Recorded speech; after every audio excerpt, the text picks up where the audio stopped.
Então, meus irmãos, vamos continuar a nossa reflexão sobre andar sobre as águas, a respeito de andar sobre as águas. É a nossa terceira e última reflexão neste tema, que é uma abordagem sobre a fé, um ângulo, uma maneira de observar a fé e ativar essa fé em nós mesmos. Interessante quando a gente lembra, revê o texto de Jesus andando sobre as águas e Pedro é aquele que diz: Senhor, se é o Senhor mesmo, mande que eu vá até aí, que eu chegue até onde o Senhor está, né? E uma coisa que a gente pode perceber, primeiro, é a vontade. Nada é tão poderoso em nós, nada, como a nossa vontade, o nosso desejo de alcançar, ou de fazer, ou de exercer alguma coisa, né? A vontade é muito poderosa e nós não podemos, não devemos subestimá-la. Mas uma outra coisa que eu gostaria de observar também é que Pedro não tinha toda a fé do mundo. Muitas das vezes, irmãos, a gente fica pensando assim: mas eu não tenho tanta fé assim, eu não vou fazer. Observe uma coisa, é um passo de cada vez. Primeiro passo, segundo passo, nós vamos crescendo em fé, nós vamos crescendo em confiança, na medida que nós damos passos, na medida que caminhamos sobre as águas. Um passinho de cada vez. Nós não temos fé mesmo para dar todos os passos necessários, para fazer toda a caminhada necessária, mas o Senhor vai construindo em nós, enquanto nós caminhamos, né? Já viu aquela frase, a gente constrói o avião com ele voando? É mais ou menos assim que Deus faz com a gente. Mas nós precisamos demonstrar esse desejo de sermos trabalhados, de sermos aperfeiçoados, de crescermos em fé. Como? Dando o primeiro passo, nos lançando sobre as águas, crendo que o Senhor nos sustentará. Essa é a maneira de ativar a nossa fé, alimentar a nossa fé. Agora, para que a nossa fé seja alimentada, seja ativada, para que ela cresça, nós precisamos rever nossas fontes, ou seja, a minha fonte. De onde eu tiro a sustentação para a minha vida? De onde eu tiro o meu alimento? Do que eu me alimento no meu dia a dia? Onde eu vou para buscar recurso, para buscar sustentação, para buscar conhecimento, entendimento, para crescer na fé? Onde eu vou? Isso é fundamental.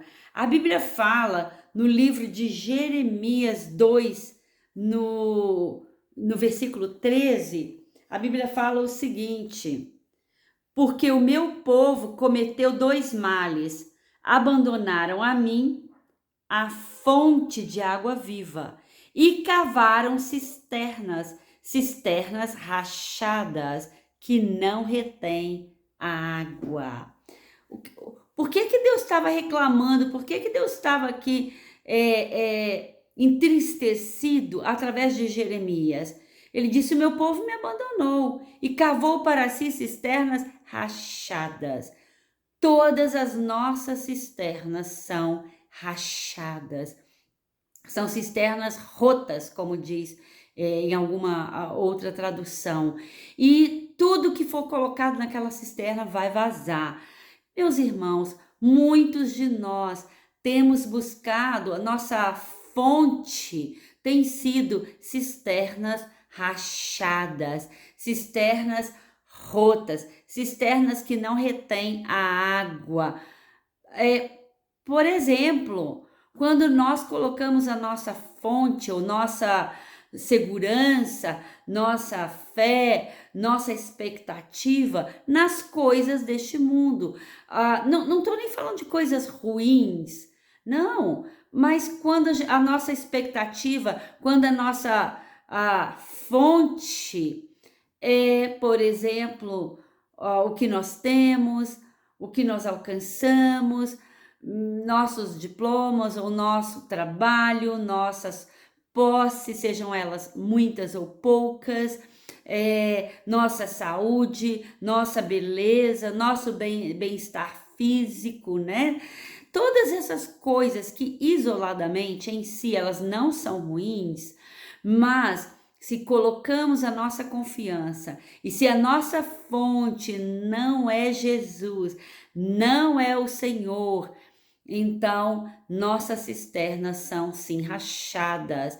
Em algum momento, quando as águas bravias deste mundo, quando as ondas crescerem diante de nós, quando nós perdemos o controle, deixa eu dizer, nós perdemos o controle em muitos momentos da nossa vida.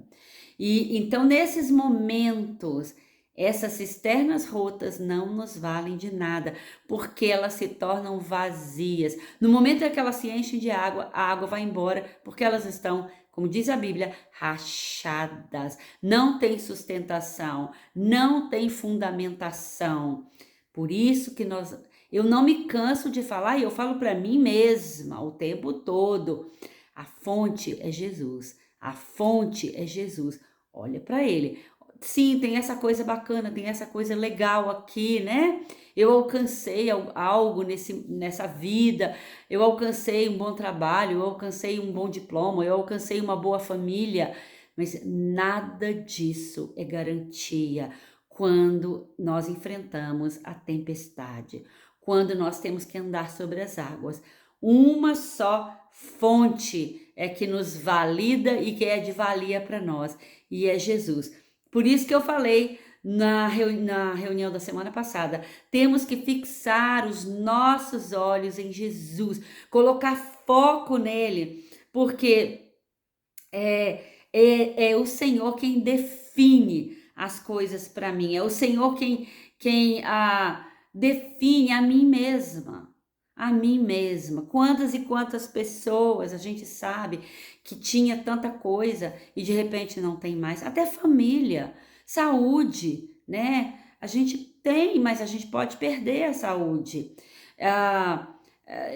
Minha sogra tá ficando, minha sogra é uma mulher de Deus, uma mulher que ama Jesus, uma mulher que criou os filhos sozinha com temor de Deus e serviu ao Senhor de muitas formas, com hospitalidade, ministrando aos pobres e necessitados.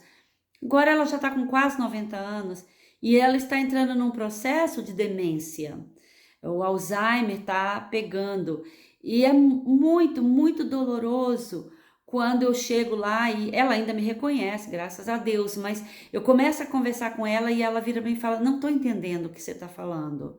É como se ela não estivesse entendendo o português, a língua, como se ela fosse uma estrangeira, mas não é o caso. É que ela tem aqueles lapsos, né, na memória, porque os neurônios estão morrendo.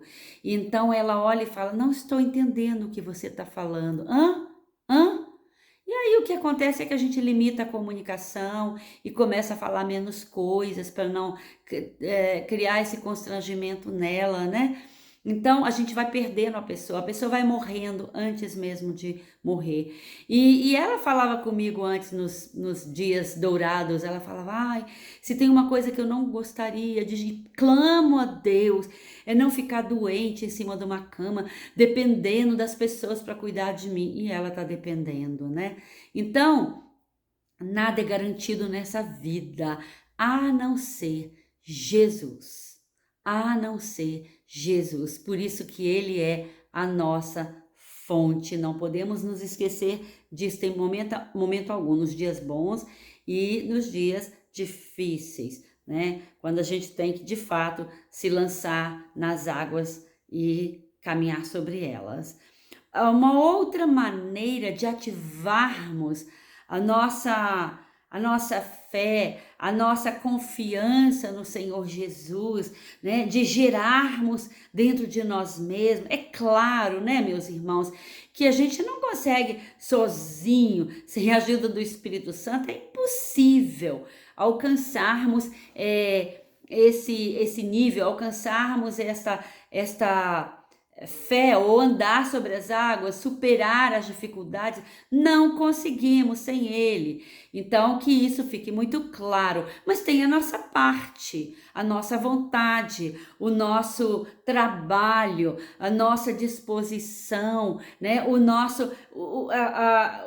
Dar o primeiro passo, né? Somos nós. Não é Jesus que faz isso por nós, não, porque Ele já fez o que Ele tinha que fazer. Então, nós temos que aprender a controlar os nossos pensamentos e as nossas emoções. Olha, isto não é fácil. Não, não é fácil. Mas é possível e tem que ser feito. Se você quer vitória, tem que ser feito. Nós somos muito aquilo que nós pensamos, aquilo que alimentamos, os nossos pensamentos vai nos formando, vai nos constituindo, né? Vamos nos tornando naquilo que pensamos. Então, por isso que nós temos que tomar controle dos nossos pensamentos. Nós pensamos muito mais do que 10 mil pensamentos por dia, muito mais.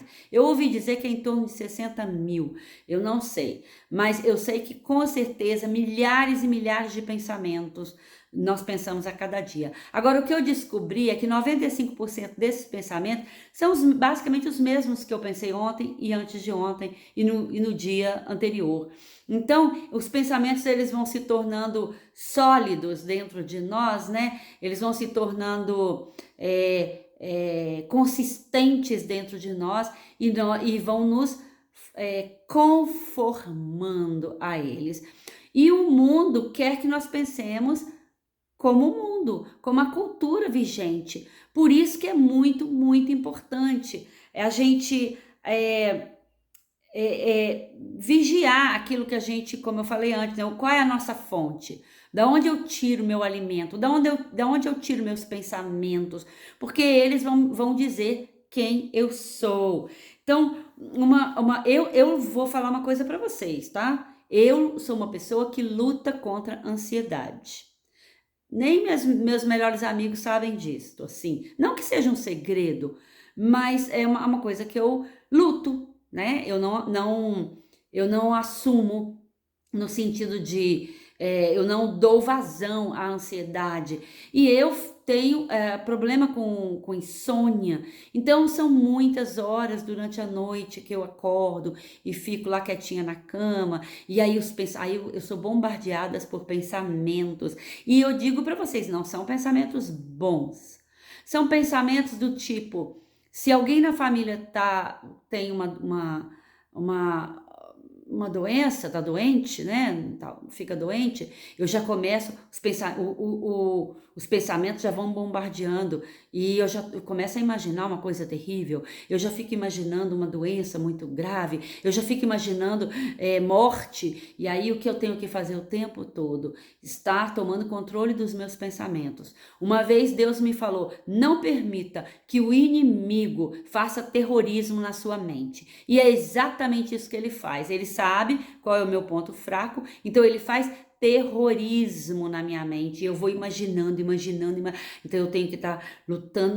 Não é muito fácil, é cansativo, mas eu descobri que é possível. Eu vou enchendo minha mente, na hora que vem os pensamentos ruins, eu vou enchendo minha mente com versículos, com textos bíblicos, com pensamentos bons. Aí eu começo a orar, eu começo a lembrar e a falar, Deus é bom, Ele cuida de mim, Ele é um Deus de misericórdia, Ele é um Deus generoso, e eu vou lembrando do caráter de Deus e eu vou repetindo aquilo, às vezes por horas, na madrugada, né? Que bom aquelas pessoas que dormem a noite inteira, né? Que nem uma pedra, não é o meu caso. E aí e eu já entendi que talvez essa luta eu vou ter até o fim da minha vida aqui. Porque Deus não tira da nossa frente tudo, não, viu? Ele não tira. O que ele faz? Ele nos capacita para superar. Superar quer dizer o quê? Eu continuo com aquela fraqueza, mas eu não ela não dita quem eu sou. Eu superei, eu andei sobre as águas, no que diz respeito àquela luta, àquela dificuldade, àquela fraqueza.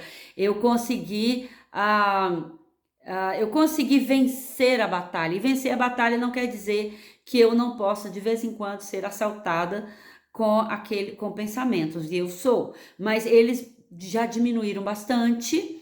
Eu creio que a tendência é diminuir, mas eu não sei eu não sei se o inimigo deixa de nos tentar alguma vez. Eu não sei se ele desiste, né? Eu acho que não. Ele não desiste. Mas a notícia boa é que a gente vai ficando esperto e a gente começa, quando percebe que o inimigo tá vindo, nananina, não, você nem vem que não tem, não vou deixar você nem começar aqui. Então o inimigo joga o primeiro pensamento, você já é sábio, né? Você já conseguiu superar muito das suas fraquezas, então você já vai o quê? No ataque em cima do inimigo, você não fica na defesa, sendo bombardeado por pensamentos ruins ou por ansiedade, como eu falei, né? Isso tudo cria ansiedade e ao ponto de uma vez uma pessoa próxima dentro da minha família teve um diagnóstico ruim, mas não era nada terrível, nem sabia direito o que era.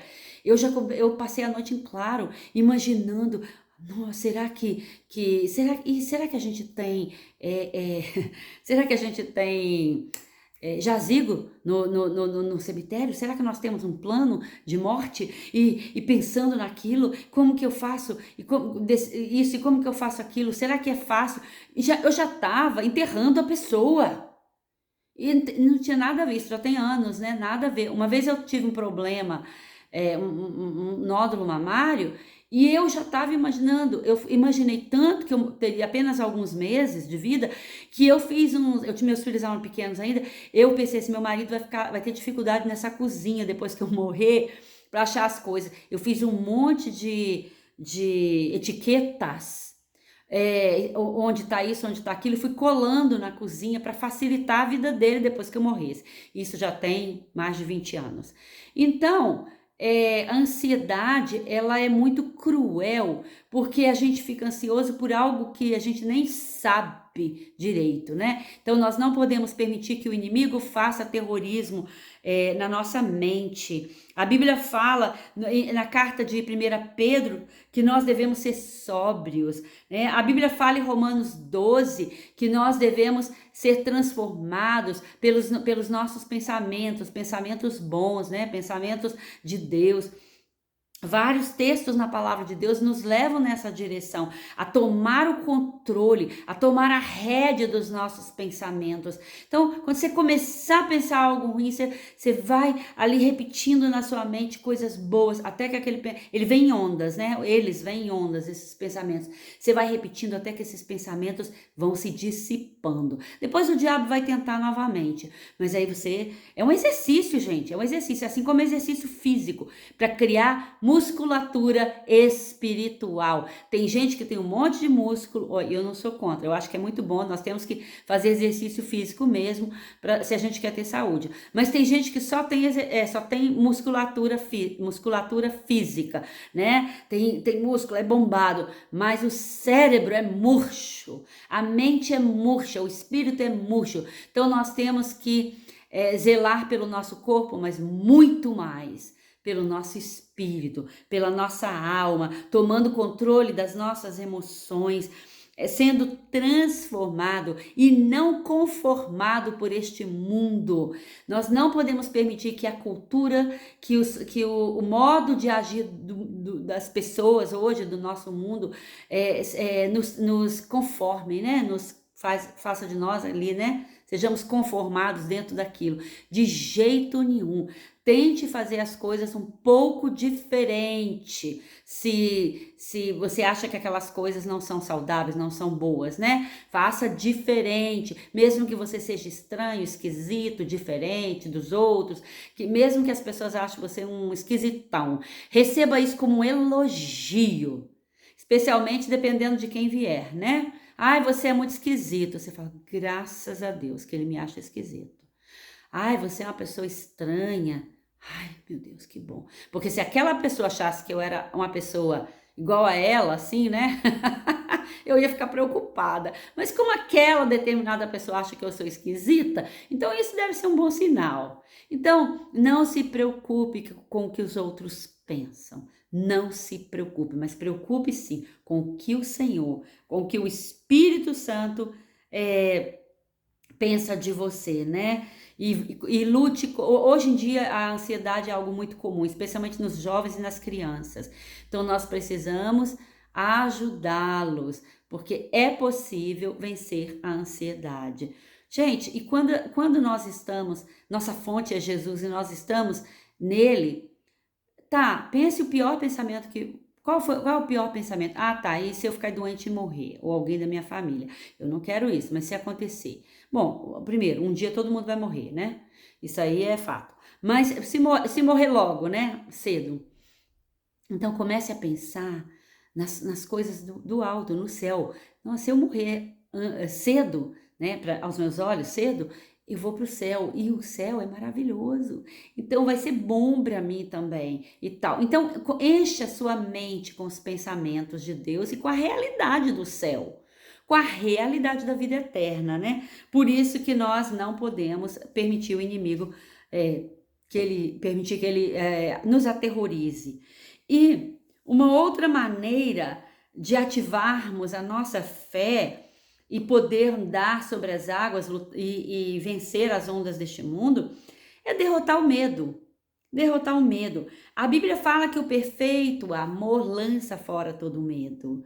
O medo não é de Deus. O medo, você vê na palavra Josué, você vê Gideão também, né? Deus falando para ele: ser forte, ser corajoso, ser forte, ser corajoso. Olha, vá nessa tua força, né? Nessa tua coragem. Deus sempre nos alimenta com a coragem. Coragem não é exatamente que eu não tenho o medo não vem sobre mim. O medo vem o tempo todo. Eu acho que até a hora da gente morrer, o medo vai vir sobre nós, mas nós devemos continuar agindo mesmo com medo. Né? Aquela coisa da infância, lembra na infância, quando a gente tinha medo de assombração e tal? Meu avô me ensinou uma coisa, minha tia também. Olha, quando você tá com medo, a noite tá escuro e você tá apavorado, faça o contrário. Abre a porta e vai lá fora. Encara o medo. E você vai ver como o medo murcha na hora. E eu fiz isso algumas vezes e faço, né? Eu moro numa chácara e às vezes meu marido, muitas vezes ele me viajou e me deixou aqui sozinha. E eu ouvi o cachorro latindo e tal. E eu ia e pegava a lanterna, abria a porta, jogava, né? Claro que com uma sabedoria, né? Se eu achasse mesmo que fosse um ladrão, eu não faria aquilo. Mas eu sabia que não era o terrorismo do inimigo, né? Então, quando o inimigo vê que a gente não cai na dele, ele desiste, né? Ele vai embora, vai voltar outras vezes, mas cada vez com menos intensidade, com menos poder sobre nós. Então, nós precisamos o quê? Do perfeito amor dentro de nós. Quem é o perfeito amor? Jesus. Jesus em nós lança fora todo medo, porque estamos, se vivemos, para o Senhor nós vivemos. Se morremos, é para Ele que nós morremos também. Para Ele não existe vivo ou morto. Todos nós estamos vivos diante dEle. Então nós não temos que permitir que o medo nos esmague. Nós estamos vivendo uma época no Brasil em que muita gente está apavorada, muita gente está morrendo de medo. É exatamente o que o diabo quer. E eu tenho que dizer também que no início do ano, esse medo veio sobre mim numa opressão terrível, igual no início da pandemia. Eu também senti essa opressão de medo, mas depois eu encarei. Não é que eu seja corajosa, eu não sou corajosa, não sou mesmo, mas eu sei que é muito pior permitir que o medo me governe. Então eu me levantei, estou me levantando na graça do Senhor, falei assim: ah, não, medo não. Quantos irmãos nossos estão enfrentando situações terríveis de guerra, de mortes, de doenças, de assalto, de insegurança econômica e de tantas outras coisas ruins. Então, o que eu posso dizer é que eu creio na palavra que diz que com a tentação ou com a luta, o Senhor me dá também o escape. Vem a graça dele sobre nós. E é a graça dele que nos dá sustentação, força, tira de nós o medo. Nós precisamos crescer, como diz lá no livro de Coríntios, na fé, esperança e no amor. Na fé, essas três coisas, né, que Paulo fala que nós não podemos abrir mão delas, não podemos desistir, temos que continuar crescendo e angariando créditos, né? Conhecimento na fé, esperança e amor. É uma jornada eterna, mas nós temos que começar agora para que nós possamos ser vitoriosos. Lembra de Paulo? Pedro, né, também. Paulo foi degolado. Os discípulos de Jesus, praticamente todos, foram martirizados. Meus irmãos, o martírio, que eu espero que não vai acontecer com nenhum de nós, mas se acontecer, não pense que eles eram homens especiais. Pedro não era especial. Lembra que eu falei no início, lá atrás, Pedro andando sobre as águas?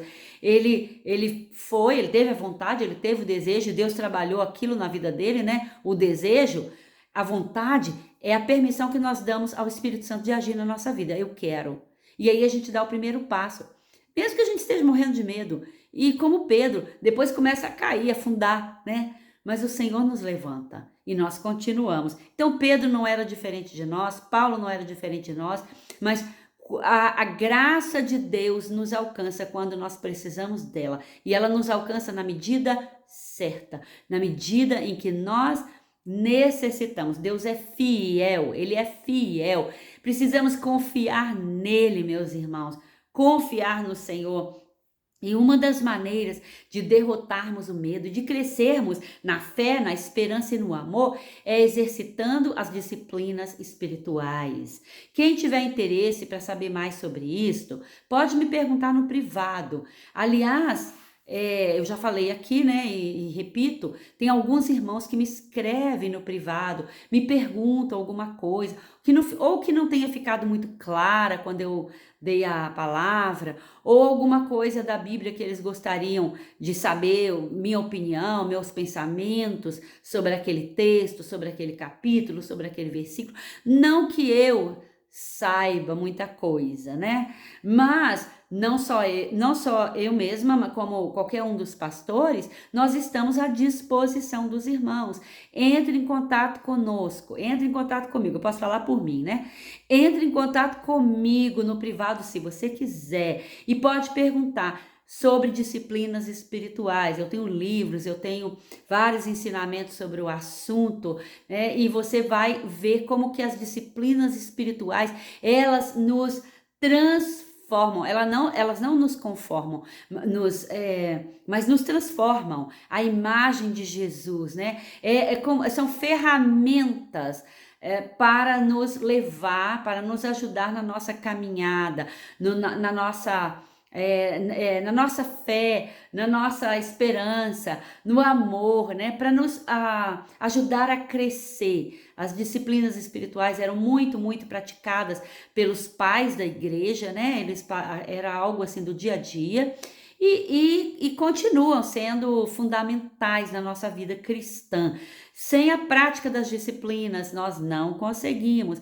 Por quê? Porque não aprendemos, não conseguimos formatar nossa mente, nossos pensamentos, nossas emoções, para sermos um receptáculo do Espírito Santo de Deus, para sermos o cálice que recebe do Espírito Santo, né? Mas a gente precisa o quê? Trabalhar para que esse cálice, para que esse receptáculo, para que esse vaso, a Bíblia usa o termo vaso, né? Para que esse vaso que somos nós não seja rachado, mas ele consiga reter aquilo que o Espírito Santo quer derramar sobre nós. E dessa forma também nós crescemos em perspectiva, porque aprendemos a olhar como o Espírito olha, né? Como Deus olha. Aprendemos a ver de um outro ângulo. Então, as tempestades, as ondas do mar, por maiores que elas sejam,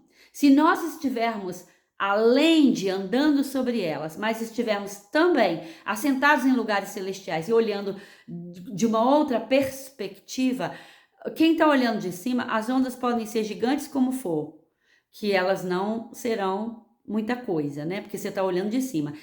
Veja quando você está num avião, né? Como é que é? Você olha os picos mais altos do mundo. Eu já voei sobre picos assim altíssimos, né? Cheios de neve lá no Ártico, né? No Canadá. Voei sobre aqueles picos. A gente só via branco, branco, branco. E os picos, por gigantescos que fossem, não pareciam tão grandes assim. Porque eu, apesar de pequena, frágil, fraquinha, né?